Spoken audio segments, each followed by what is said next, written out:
بسم الله الرحمن الرحيم.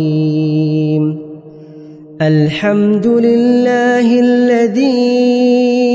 أنزل على عبده الكتاب ولم يجعل له عوجا قيما لينذر بأسا شديدا من لدنه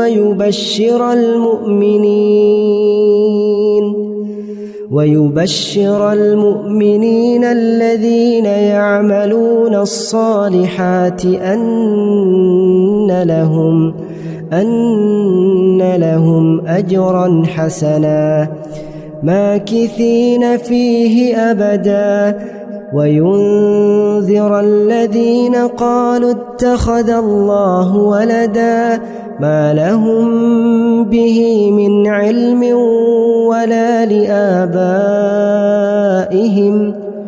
كبرت كلمة تخرج من أفواههم إن يقولون إلا كذبا فلعلك باخع نفسك على آثارهم إن لم يؤمنوا بهذا الحديث أسفا إنا جعلنا ما على الأرض زينة لها لنبلوهم أيهم أحسن عملا وإنا لجاعلون ما عليها صعيدا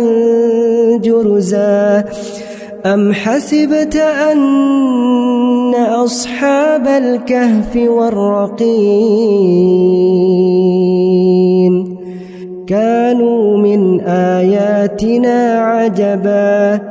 إذ أوى الفتية إلى الكهف فقالوا ربنا آتنا من لدنك رحمة وهيئ لنا من أمرنا رشدا.